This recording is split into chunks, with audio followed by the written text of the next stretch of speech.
Ben, bonjour à tous. On va encore attendre quelques petits instants. Peut-être que tout le monde se soit connecté. C'est l'heure du déjeuner. Il y a ceux qui préparent leur repas, leur petit sandwich. Donc, on va attendre encore quelques instants.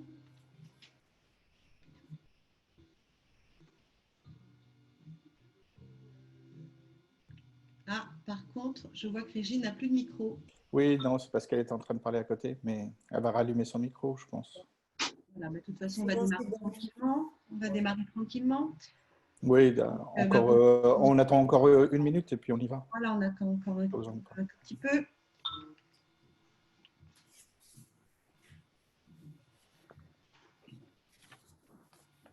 Voilà, on voit que là, ça y est, tout le monde se connecte là, petit à petit. Bon, bah, écoutez, on va démarrer tranquillement. Bonjour à tous. Merci de nous rejoindre pour ce troisième webinaire organisé par Beauty Forum. Je suis Anne-Sophie Gamelin, rédactrice en chef du magazine Beauty Forum. D'ailleurs, votre magazine est en cours de distribution. Vous ne devriez pas tarder à le recevoir ou l'avoir déjà reçu d'ailleurs. Je vous souhaite donc une très bonne lecture. Bien, donc nous avons aujourd'hui le plaisir de recevoir à nouveau Régine Ferrer, présidente de la Confédération nationale de l'esthétique parfumerie, vice-présidente de l'Union professionnelle de la beauté et en charge du dialogue social. C'est ça. Le thème de ce webinaire aujourd'hui est la relance de l'activité, parce qu'en effet, avec toutes les consignes de sécurité et d'hygiène désormais imposées pour la pratique et aussi bien pour la pratique de votre activité, il est certain que ça a un impact aujourd'hui sur le nombre de clientes que vous pouvez recevoir, la nature des soins que vous pouvez pratiquer, et cela impacte aussi bien évidemment la rentabilité de votre activité. Donc, nous allons voir aujourd'hui avec Régine. Enfin, Régine va d'abord nous faire un état des lieux de la situation. Nous répondrons bien évidemment ensuite aux questions que vous allez nous poser. Et puis, on se posera aussi la question quand même de la formation, enfin pas de la formation, mais des jeunes qui vont arriver à la rentrée sur le marché, pour qui ça va être très compliqué, et aussi des moyens d'accompagnement qui peuvent être mis en place pour justement essayer de limiter la casse sociale notamment. Alors, je vous rappelle deux choses. D'abord, ce webinaire est enregistré et donc sera disponible en replay pour toutes les personnes qui se sont inscrites. Et ensuite, pour nous poser vos questions, vous cliquez sur le bouton Q et R que vous avez en bas de votre écran et nous répondrons aussi en direct tout au cours de ce webinaire. Voilà, donc je vous souhaite de passer un très bon moment avec nous et je voudrais passer la parole à Régine Ferrer quand elle va réapparaître. Régine, on vous a perdu. Ah, nous n'avons plus de Régine. Bon. En tout cas, ces deux derniers webinaires là, que nous avons fait mercredi dernier et lundi ont remporté vraiment, ont suscité beaucoup de questions, beaucoup d'interrogations. Vous avez surtout trouvé beaucoup de réponses, des réponses très précises apportées par Régine, que vraiment nous remercions encore. La voilà qui revient. Voilà Régine. Et il faudrait réactiver votre micro. Non, Régine est en ligne. Régine est très occupée. Non, voilà. Régine était juste en train de s'étouffer. Donc, je suis allée chercher un verre d'eau parce que je n'avais plus de voix pour vous répondre. Bonjour à toutes et à tous. Voilà, écoutez, donc j'étais en train de dire qu'on allait vous donner la parole, justement, quand vous reviendriez avec nous. Ravie de vous peut-être vous demander de dresser un petit peu un état des lieux donc de la situation, puis ensuite on passera aux questions et aux réponses. Aux questions. Alors, d'abord, un état des lieux. Bien, apparemment, dans tous les instituts, les spas qui se sont ouverts, bien, l'accueil est parfait, ça se passe bien, il y a du monde. Les gestes barrières sont à peu près bien respectés sur tout le territoire. Bon, il faut quand même dire que les fermetures administratives augmentent. Là, nous étions à 7 fermetures qui concernaient à la fois les coiffeurs et qui concernaient les instituts. Nous sommes désormais à 7 instituts. Et les fermetures administratives, c'est quand même assez important puisqu'ils sont fermés jusqu'à mi-juillet. Donc, ça suppose… en général non-respect des gestes barrières, avec pas de masque, avec pas de visière, avec pas de marquage au sol, voilà. Excusez-moi, des gens qui ouvrent comme le jour d'avant. Évidemment, les contrôles se font plus particulièrement dans les zones rouges. hein, c'est-à-dire elles sont sur Paris, région parisienne, mais de toute façon, la DGCCRF a prévu, bien évidemment, de, de contrôler très, très, très sérieusement, puisque nous sommes avec les coiffeurs quand même et comme le seront les restaurateurs, hein, la même chose, nous sommes quand même des gens qui recevons du public et nous, tout particulièrement, très proches. Donc, bien sûr, il faut être extrêmement vigilant là-dessus. Sinon, au niveau des clients, très bonne approche, les clientes sont ravies. L'épilation, évidemment, est reine, mais les soins de visage, beaucoup de soins de visage, beaucoup de massages aussi, parce qu'on se rend compte qu'après être confiné, être resté à l'intérieur, eh bien, on a besoin de, bien sûr, beaucoup de détente, beaucoup de plaisir, beaucoup de douceur. Et ça, c'est très valorisant pour notre métier. C'est un message, hein, ça veut dire que vraiment, on sert à quelque chose et on est dans un lien social très important. On fait partie des lieux incontournables de notre vie sociale. Et je pense qu'en ce... Excusez-moi, mais il y a un bruit terrible chez moi. Je coupe le micro et je reviens dans 2 secondes. Je vous laisse la main. Bon, bah écoutez, on va patienter un petit peu. Donc, le temps que Régine retrouve un peu de calme à tous les niveaux. Je vois que vous êtes de nouveau nombreux à nous suivre. Oui, on est déjà. Voilà. Bon, bah, je vous redonne la parole, Régine. Excusez-moi, mais quand on est à la maison, il y a des bruits périphériques. Et moi, je suis à la campagne, donc c'était juste un tracteur qui passait. Voilà, c'est juste pour sourire. Les aléas du direct. C'est les joies du direct. Voilà. Donc, globalement, ça se passe bien. Il y a beaucoup, beaucoup, beaucoup de questions. Moi, j'ai reçu beaucoup de questions après le premier webinaire. Et franchement, peut-être il faudrait qu'on commence par ça, par ces questions qui reviennent et qui sont toujours prégnantes. Alors, peut-être un petit mot juste avant. Est-ce que vous pouvez nous en dire un petit peu plus à propos des fiches sanitaires qui n'ont toujours pas été. Oui. Alors, voilà. fiches sanitaires où on nous a encore demandé des précisions. Cette fois-ci, les 2 ministères s'y sont mis, le ministère de la Santé et le ministère du Travail. Bien entendu, nous avons travaillé très, très, très rapidement avec avec tous les syndicats salariés et les syndicats patronaux. Je vous rappelle qu'on est 3 syndicats patronaux assiégés en commission paritaire, l'UPB, la CNAIB et la FIEPEC. Et puis après, il y a la CGT, la CFDT, la CFTC, FO, l'UNSA et la CFDT. Donc, on a travaillé en mode commando, hein, donc on a répondu très précisément aux questions que nous posaient les 2 ministères. Ce matin, nous avons une bonne nouvelle, une dernière précision nous a été demandée et normalement, les fiches sanitaires devraient être publiées soit dans la soirée, soit dans le week-end. En tout cas, la commission paritaire fera le nécessaire, évidemment, pour les publier immédiatement. Bon, ben ça, c'est une bonne nouvelle. Ça, c'est une bonne nouvelle, mais je répète, ça ne vous empêchait pas d'ouvrir puisque nous avions l'autorisation de publier les fiches provisoires. Donc, évidemment, dès que les fiches définitives seront publiées, vous les retrouverez sur le site de la CNEP, bien entendu, et puis sur tous les sites de la CNAIB, de la FIEPEC et de tout le monde. Il n'y a pas de problème. Et puis, sachant que le guide que vous avez édité de la norme AFNOR répond à déjà l'ensemble de toutes les questions de manière très, très précise sur la pratique. Ils sont extrêmement différents. En fait, si vous voulez, ils ne sont pas antagonistes, ils sont complémentaires. En réalité, vous avez les fiches sanitaires, je le répète, vous avez d'abord 3 documents qui sont très importants. Le premier document, ce sont évidemment le document de déconfinement, le guide de déconfinement qui s'adresse à toutes les entreprises, quelles qu'elles soient, sur le territoire français de la République et de l'outre-mer. Et le gouvernement, en particulier le ministère du Travail, a demandé à chaque branche de faire, à partir de ce guide-là, un guide très précis métier. Donc, la fiche sanitaire, ça correspond à des métiers.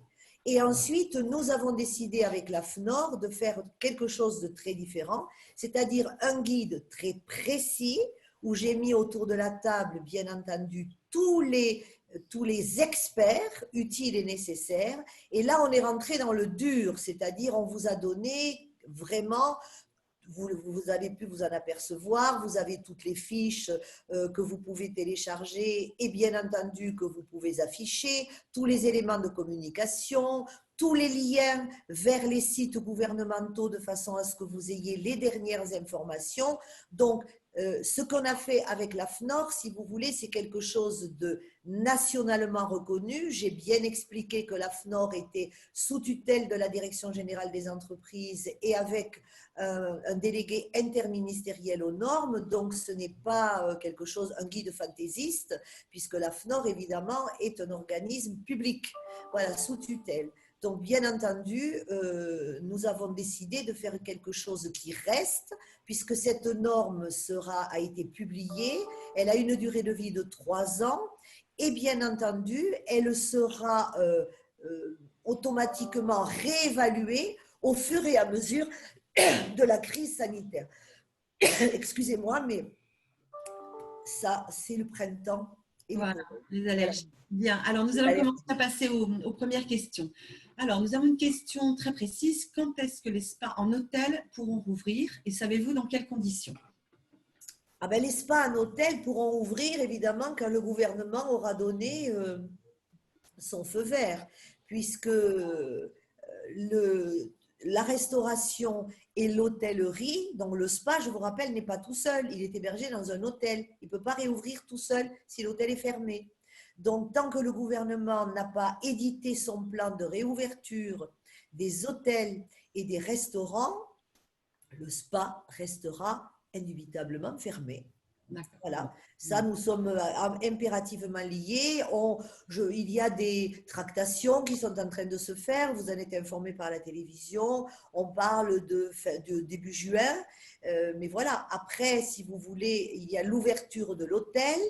Je pense que les grands hôtels, bien entendu, tous les grands groupes, je suis ça au quotidien, ont pris des dispositions très particulières et ont déjà préparé la réouverture. Dans le spa se pose le problème des zones humides et se pose le problème des piscines, des bains. Je vous le rappelle, la contamination par le virus se fait par la sphère ORL et la sphère anale.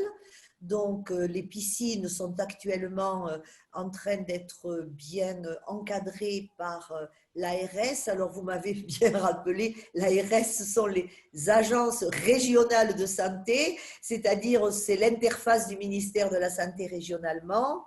Normalement, les piscines sont chlorées. Cette petite bête n'aime pas beaucoup le chlore, mais il va y avoir peut-être une réévaluation au niveau du changement de l'eau. Donc, on attend évidemment les derniers développements, donc tout ceci va se faire progressivement. Ensuite, dans les zones humides, vous avez bien vu que sur la norme, nous avons pris déjà des décisions très précises. Tout ce qui est collectif doit être fermé jusqu'à ce qu'on ait trouvé une solution. Mais il est évident que dans les spas, vous avez le hammam n'est pas quelque chose, ne fait pas partie, ce n'est pas un soin à lui tout seul. C'est un soin, c'est pas un soin, c'est un service que l'on donne aux clients qui se promènent à travers le spa et qui va faire un peu de hammam, un peu de sauna, un peu de piscine, etc. Donc là, si vous voulez, dans des lieux où on ouvre et où on ferme en permanence et où les clients rentrent, sortent, il n'est pas possible, absolument pas possible de désinfecter après chaque client, sauf à mettre quelqu'un derrière la porte toute la journée. Donc là, il est plus utile aujourd'hui de les fermer. Je vous rappelle qu'un hammam, c'est une zone humide. Je vous rappelle qu'il y a dispersion, évidemment, par la sphère ORL et par la sphère anale. Donc, il est nécessaire, dans les spas, il va falloir mettre des serviettes et sa propre serviette pour poser son derrière. Donc, et ensuite, sur la contamination, elle est forte. Alors, on m'a posé beaucoup de questions sur les spas privatifs. Oui, le spa privatif, c'est possible à partir du moment, je le précise, où vous avez deux personnes qui vivent sous le même toit, car pourquoi? Si vous avez deux personnes, deux amis qui viennent et qui apportent une charge virale différente dans un environnement différent, eh bien, vous doublez les possibilités de contamination. Donc, c'est pour ça qu'il faut le faire avec des gens qui sont sous le même toit. On a pris aussi la décision sur les soins doubles, les cabines doubles, de ne pas les utiliser. C'est pareil, si vous avez mari et femme qui vivent sous le même toit, bien vous pouvez les recevoir en cabine double. Si vous avez deux copines qui viennent, je dirais non. Soyez plutôt réservés, je dirais, et préservez votre santé, la santé de vos familles et la santé de vos salariés. Donc, il est nécessaire d'avoir un raisonnement, de se poser les bonnes questions. C'est clair, c'est logique. Voilà, on essaie d'être logique. Après, on n'est pas dans une interdiction, il n'y aura pas un policier derrière vous pour vous surveiller. Mais après, quid lorsqu'il y aura un événement, lorsqu'il y aura une contamination? Je doute fort que les assurances vous accompagnent dans ce procédé. Étant donné que les assurances vont faire quoi? Les fiches sanitaires qui vont sortir préconisent rigoureusement ce que nous avons fait avec l'AFNOR. Donc, ils vont s'asseoir, si vous voulez, sur les préconisations générales du ministère de la Santé, des agences régionales de santé, des fiches sanitaires et de la norme AFNOR. Excusez-moi, mais vous n'aurez pas beaucoup de chance. Donc, essayez de patienter. Et je pense que ce que les gens n'ont pas encore totalement compris, mais je le conçois parce qu'on a tellement mal vécu cette interdiction, mais on n'a pas compris que le jour d'après n'est plus le jour d'avant. Nous ne vivons pas la même vie et je pense que c'est pour longtemps. Donc, plutôt que de lutter et de vouloir retrouver la vie d'avant, l'intelligence, c'est peut-être de s'acclimater et de penser au jour d'après. Je pense, vous savez, quand on a vécu, par exemple, moi, mes parents ont vécu la Deuxième Guerre mondiale et ils n'ont jamais retrouvé la vie d'avant. Ils ont changé de vie, ils ont changé de forme de vie et je pense qu'ils ont très bien vécu parce que justement, ils n'ont pas résisté, ils n'ont pas essayé de pleurer et de dire « Ah, mais avant, ce n'était pas pareil ». Il y a un très joli livre que je vous invite à lire qui s'appelle « La nostalgie n'est plus ce qu'elle était ». Et je pense qu'elle est applicable aujourd'hui. Donc, au lieu de nous lamenter, utilisons notre énergie et notre cerveau à penser à demain et à se dire qu'est-ce qu'il faut faire pour vivre différemment. Et nous vivrons différemment, c'est clair. Faisons preuve de résilience. Et puis, en même Voilà. temps, le beau côté des choses, c'est que l'hygiène, du coup, est redevenue une priorité numéro 1, ce qui n'est pas plus mal. Oui. Et je disais l'autre jour à quelqu'un, une esthéticienne qui m'appelait, je disais les gestes que nous faisions et que nous cachions. Aujourd'hui, vous savez que je me suis trouvée, je vais vous raconter une anecdote savoureuse. Je me suis trouvée il y a 3 ans à la FEBA dans un groupe de travail qui travaillait sur les risques de troubles que l'on pouvait causer à une esthéticienne à force d'utiliser des produits cosmétiques. Et ça fait 3 ans quand même qu'on en parle. Et il y a une grande marque que je ne citerai pas, puisque nous avons dit qu'il était nécessaire d'avoir un point d'eau au moins dans chaque cabine et au moins un point d'eau dans le spa ou dans l'institut. Et la personne me dit, mais vous n'y pensez pas, faire couler de l'eau devant une cliente, se laver les mains devant une cliente, mais c'est juste pas possible. Eh bien aujourd'hui, ce geste qui ne paraissait pas possible, qui ne paraissait pas être un geste qui procède de l'univers du luxe dans lequel nous vivons et auquel nous appartenons. Je le répète, le luxe, c'est pas de l'argent, c'est pas un diamant de chez Cartier. Le luxe, c'est de s'offrir quelque chose qui est extraordinaire une fois qu'on a mangé, qu'on s'est habillé, qu'on s'est chauffé, qu'on s'est nourri et qu'on a payé ses factures. C'est ça le luxe. Le luxe, ça peut être un soin ou une épilation chez son esthéticienne. C'est pas utile pour vivre, mais oh Dieu que c'est important pour bien vivre. Eh bien, on ne pensait pas qu'il était important que ces gestes soient mis en avant. Maintenant, mesdames, il va falloir vous laver les mains devant la cliente. Vous passez du gel hydroalcoolique devant la cliente et ça sera aujourd'hui très important. Ça devient aussi partie intégrante des gestes de nos métiers. Bien, alors nous allons revenir sur un sujet qui fait polémique depuis quelques jours. C'est toujours le massage des femmes enceintes, le soin pour les femmes enceintes. Est-ce que vous pouvez Je ne reclarifier sais les pas choses? si vous le voyez, mais là, vous avez le drapeau de la République française, n'est-ce pas? Et dans ce drapeau de la République française, vous avez un comité qui est aujourd'hui le plus consulté de France et qui s'appelle le Haut Comité de santé publique, qui considère que les personnes à risque de développer une forme grave d'infection sont les suivantes. Alors, je ne vais pas tous vous les lire. On parle des personnes âgées de plus de 70 ans, qui ont des antécédents cardiaques, qui sont diabétiques, qui ont une pathologie respiratoire chronique. Moi, par exemple, j'ai une pathologie respiratoire chronique, donc je peux le développer plus que d'autres. Des patients qui ont des insuffisances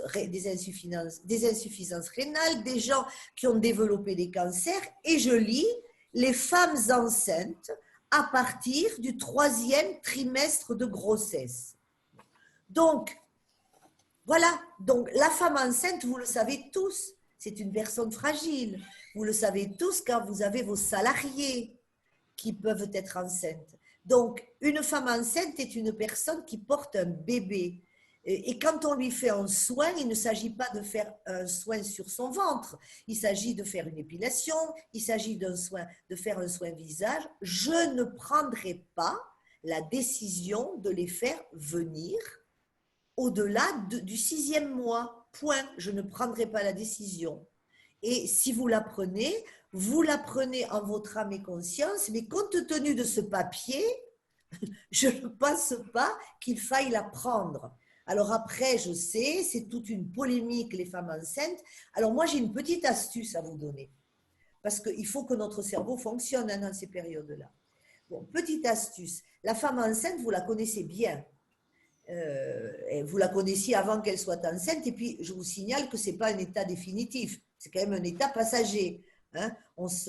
Une fois que le bébé est sorti, ça y est. Donc aujourd'hui, une femme enceinte, ce que je vous conseille, c'est de lui proposer une routine. Vous lui dites, voilà, écoute, vous tutoyez souvent vos clientes, eh bien, pendant toute la période où je ne peux pas te recevoir, je te propose un tuto.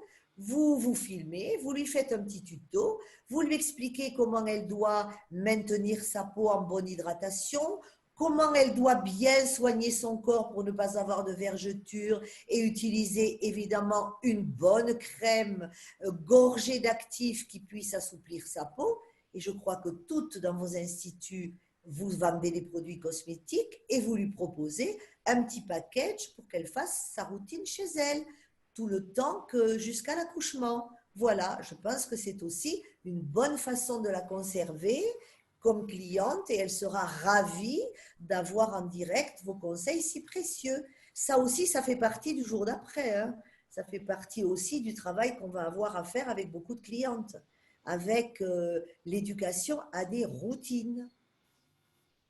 Bien. Donc là, je pense que c'est très, très clair en tout cas. C'est clair, mais après, on peut le répéter, le répéter. Il n'y a rien de plus sourd que celui qui ne veut pas entendre. Hein. Mais moi, je vous dis, ne prenez pas ce risque. C'est un risque qui vous sera reproché. Compte tenu, vous avez la plus haute autorité qui définit que ces personnes-là sont à risque. Voilà. Et il est pareil, il est la même chose pour vos salariés. C'est pareil. Okay, alors, pour vos salariés d'ailleurs, on en a parlé tout à l'heure quand on a préparé ce webinaire, pour les salariés qui sont enceintes, la salariée qui est enceinte, elle est suivie par un médecin. Donc, moi, le conseil que je vous donne, elle va voir son médecin et son médecin définit si oui ou non, elle peut continuer à travailler dans la période de risque sanitaire. À partir du moment où vous avez un certificat médical qui l'autorise, votre responsabilité de chef d'entreprise est couverte, à condition bien entendu que vous ayez pris tous les gestes et sur elle tout particulièrement. Moi, sur une femme enceinte, je mettrais la double protection, masque et visière, quel que soit le soin. Ça, c'est ma recommandation perso, mais… qui semble de bon sens, de toute façon. Je pense que c'est du bon sens aussi. Alors, on va revenir sur une deuxième question qui revient beaucoup aussi, c'est le nettoyeur vapeur. Le nettoyeur. Peut-on l'utiliser? Enfin, voilà, ça, c'est une question, ce sont des questions qui sont récurrentes. Alors, les nettoyeurs vapeur, en fait, on observe que le virus n'est pas actif entre 56 et 65 degrés.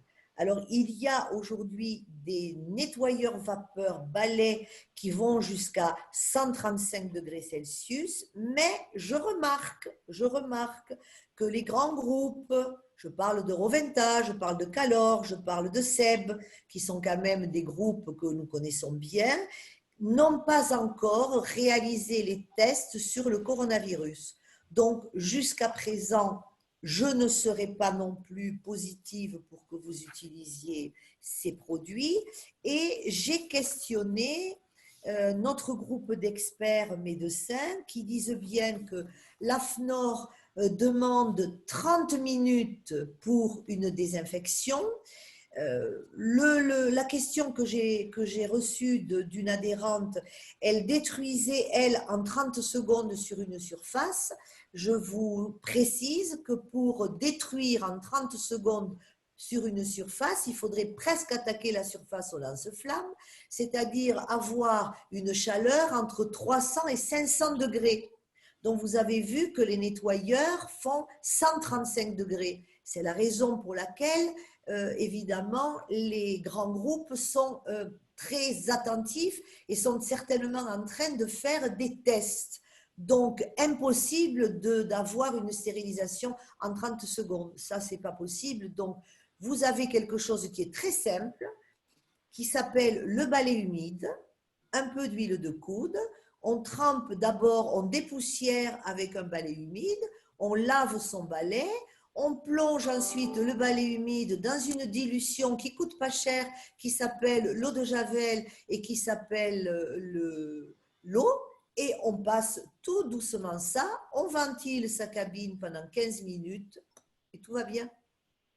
De toute façon, vous êtes obligé de ventiler votre cabine 15 minutes entre chaque client. Donc, au bout de 15 minutes, l'odeur de l'eau de Javel aura complètement disparu pour celles que ça indispose. Et quand elle est bien diluée, de toute façon, l'odeur ne reste pas très très longtemps. Donc, je vous conseille d'utiliser pour l'heure le balai. Et c'est ce que préconisent d'ailleurs les hautes autorités de santé sur le protocole de déconfinement national. Elles préconisent le nettoyage, le dépoussiérage humide et ensuite le lavage du sol avec l'eau de Javel. Si l'eau de Javel vous indispose, vous avez chez tous vos fournisseurs institutionnels de consommables, vous avez des produits pour le sol qui inactivent le virus et qui sont à votre disposition. Bien, merci.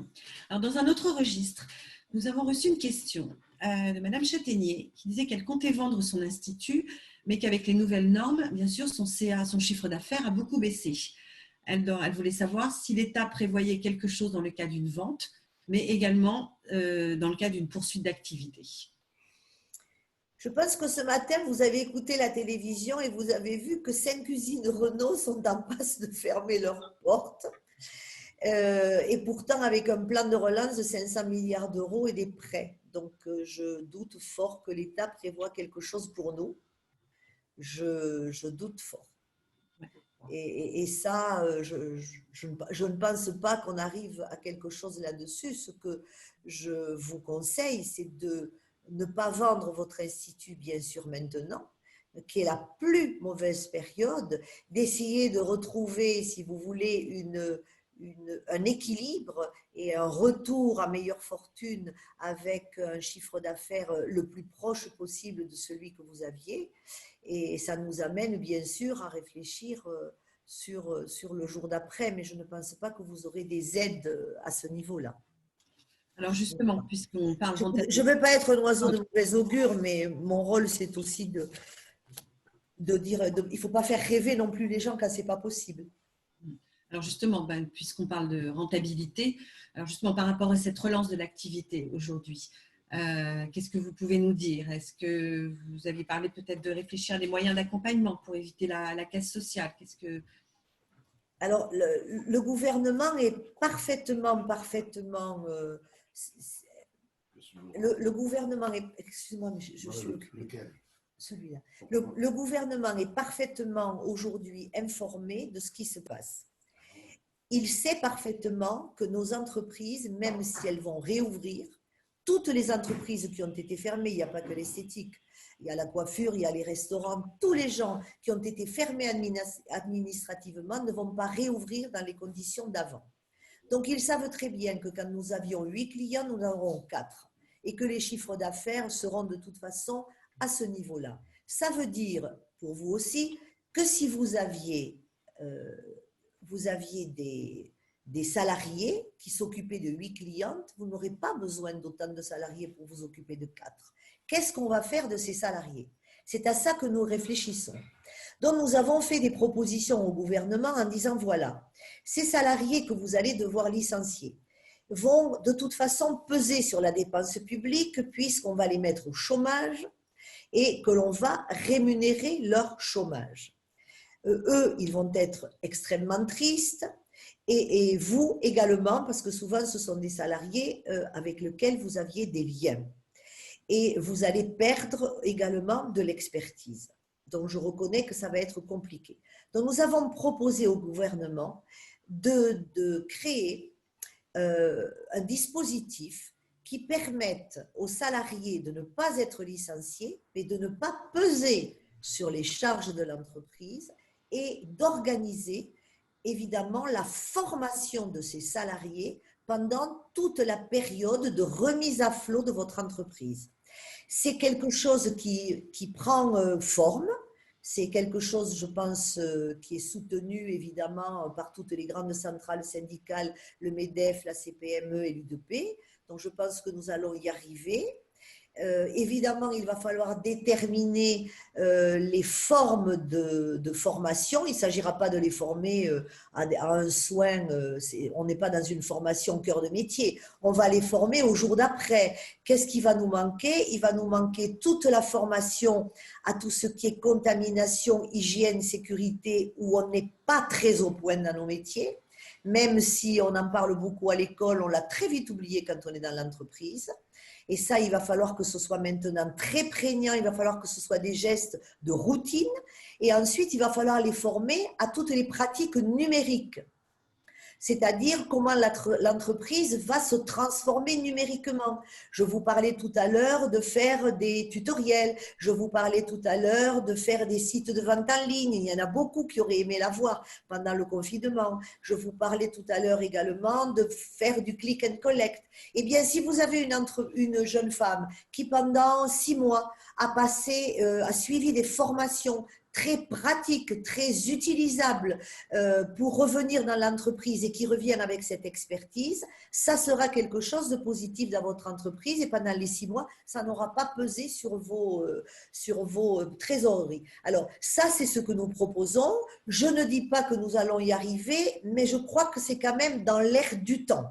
Je pense qu'on est en train de travailler et tous de se demander que nous allons passer cette crise, qu'il va y en avoir d'autres, parce que ces petits virus, il y en a eu 3 en 10 ans et ça ne va pas s'arrêter tout seul, et qu'il ne faut jamais plus être confronté à ce désastre que nous avons eu, sans masque, avec des hôpitaux surchargés. Je pense que tout le monde aura compris maintenant qu'il va falloir travailler autrement. Vous vous souvenez de la crise de la grande canicule qui a fait des milliers de morts chez les personnes âgées, et on a automatiquement maintenant, il y a des alertes rouges et on sait y répondre. Eh bien, il va falloir aussi savoir répondre à ces crises de façon sanitaire, mais je dirais de façon économique.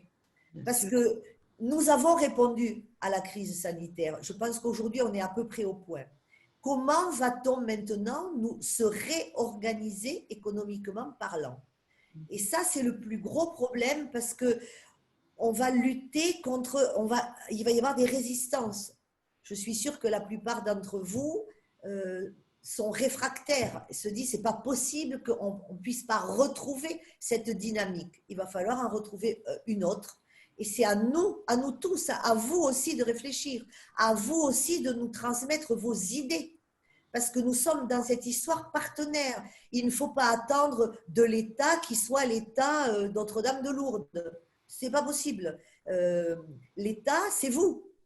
C'est tout le monde. C'est tout le monde qui doit se dire, ma petite astuce, elle n'est pas idiote, ma petite astuce. C'est pas parce que vous avez une petite astuce dans votre coin qu'elle ne peut pas être partagée.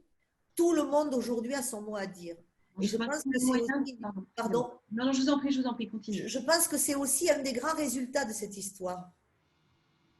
Alors justement, est-ce qu'il y a un moyen de vous contacter, de vous adresser justement des suggestions, des idées Oui, bien sûr, vous avez notre mail. Hein, vous allez sur le mail, c'est knep, @knep, le petit tiré du 6, france.fr. Moi, je collecte toutes les idées. Je synthétise toutes les idées. Je n'ai pas la prétention de tout savoir, de tout connaître. Je suis très à l'écoute de ce que vous dites. Parce que quand on va rapporter au niveau des ministères de tutelle, on n'y va pas en ayant la science infuse. Moi, je trouve que les gens qui sont du terrain sont des gens de bon sens et sont des gens qui collectent des informations précises parce que vous êtes en direct avec le consommateur. Parce que dans cette histoire, vous êtes deux, vous et le consommateur. Il y a ce que vous voulez, vous, et ce qu'il veut lui. Et ça, c'est très important de le remonter dans des hautes sphères. Vraiment, très, très important, de façon à ce qu'on puisse vous proposer et vous préparer tous les outils qui vont bien pour continuer à travailler. Alors, n'hésitez pas, allez-y. Et ne vous sentez pas dans votre coin, « Ah, je ne vais pas le dire parce que finalement, non, tout est bon, tout est bon. » Je précise aussi, d'ailleurs, vous pouvez aussi nous écrire chez nous. Oui, chez Beauty Forum, bien entendu. Alors, le mail, c'est info@beauty-forum.fr. Et bien sûr, nous relayerons bien sûr vos suggestions à Régine. On est tous, si vous voulez, nous, à la CNEP, on est un groupe. On est un groupe de travail qui est un groupe de travail avec très élargi, puisque moi, je mets même des gens qui ne sont pas avec nous. On n'est pas sectaire, on n'est pas syndicaliste avec le drapeau que l'on agite.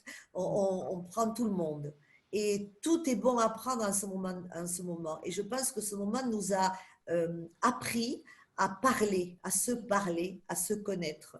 Donc, toutes les suggestions sont bonnes à prendre. Et moi, je collecte tout. Ce que je ne sais pas, je le demande à des gens dont c'est le métier de nous donner des bonnes informations sur tel ou tel sujet. Quand vous me posez des questions, par exemple, sur la vapeur, bon, moi, je ne suis pas censée tout connaître, je vais tout de suite à la source. Et la CNEP, elle a l'avantage, si vous voulez, d'être une confédération qui n'a que 4 syndicats. Mais ce sont des syndicats qui, les uns sont experts dans les cosmétiques, les autres sont experts dans les machines, les autres représentent les instituts, les spas, les prothésistes ongulaires, enfin tout le monde de la beauté, et les autres, la formation. Et donc, nous avons à l'intérieur de chacun de nos syndicats des experts. Et c'est ça qui est important parce que nous pouvons les consulter et ce sont des gens qui sont à votre écoute. Et là, nous avons besoin de tout le monde. Hein. Nous avons besoin des gens qui fabriquent des machines, des gens qui vendent des cosmétiques. Dans cette histoire, et vous le voyez bien dans l'AFNOR, vous avez la liste de tous les experts. Tout le monde s'y est collé. Franchement, la FEBA, la Fédération des industries, la Cosmétique Vallée, tout le monde s'y est collé. Parce que tout le monde a vraiment besoin de vous, qui êtes au bout de la filière, mais qui êtes le lien avec le consommateur qui, je vous le répète, ouvre son porte-monnaie, achète des produits et quand même fait vivre toute la filière. Donc, il faut savoir qu'économiquement, vous êtes un lien très important. Bien sûr. Et ça, il faut bien le garder en mémoire et le répéter, le répéter. Et oui, le répéter, le répéter. Vous n'êtes pas enfermé au fond de votre cabine. Vous appartenez à cette grande sphère qui est l'industrie. Vous savez quand même, on est le deuxième pôle de compétitivité après l'aéronautique et avant l'agroalimentaire. C'est très important. Vous faites partie de ce groupe-là. Donc, vous n'êtes pas la petite esthéticienne au fond de sa cabine. Je ne veux pas entendre ce message. Vous faites partie de la grande industrie des cosmétiques. Et trop souvent, on a séparé les mains, c'est-à-dire la personne qui touchait le client, avec la vente de produits cosmétiques. Ce n'est pas possible de continuer comme ça. On fait partie d'une chaîne. Et vous faites partie avec vos chiffres d'affaires du deuxième pôle de compétitivité français qui fait quand même l'honneur de la France à l'étranger, moi qui voyage très souvent dans tous les pays du monde et qui ai l'honneur et le plaisir de vous représenter, quand nous allons à l'étranger, nous sommes reçus comme le numéro 1 mondial de la beauté et du bien-être. Et vous en faites partie, tous, à Toulouse, au fond de la Creuse, à Marseille, à Lille et dans le plus petit des bourgs français. Même l'auto-entrepreneuse qui va chez le consommateur. Vous faites partie de cette grande famille. Dites-le vous. Les petits ruisseaux font les grandes rivières. Eh oui, eh oui. Exactement. Un petit grain de sable, plus un petit grain de sable, ça fait une plage. Voilà, exactement. Bon, bah, écoutez, merci beaucoup, Régine. Je crois qu'on a fait un tour assez complet. Merci à tous les participants de nous avoir suivis. Et puis, On avait 2 questions. Vous les avez relayées, les 2 questions? Je vois 2 questions. Alors, ah oui, oui, pardon, il y en avait une, effectivement. Alors, les aides de l'État à l'auteur de 1 500 € seront-elles également valides pour ce mois de mai? Apparemment, oui, elles seraient continuées jusqu'à fin juin. Mais de toute façon, restez très présents sur le site de la CNEP, puisque avec Beauty Forum, nous faisons des packages chaque fois qu'on a un pôle très important, je le rajoute. Allez-y, connectez-vous et chaque fois, je mets des dates. Donc, ce sont les mises à jour. Hein, voilà. Et ces mises à jour, évidemment, sont extrêmement rapides. Dès que j'ai 3 ou 4 choses très, très importantes, je le note. Hein. Donc là, pour l'instant, nous sommes encore jusqu'à fin juin dans une situation de prise en charge. Notre cher ami ministre du Travail nous a promis que ça allait changer à partir de juillet, mais bon, un ministre, on peut le faire changer d'avis de temps en temps, on peut peser sur lui. C'est la raison pour laquelle il est important de nous remonter toutes les informations. Très, très, très important. Très bien. Bah, écoutez, voilà. On a de nombreux messages, en tout cas, de remerciements pour votre mobilisation et votre implication.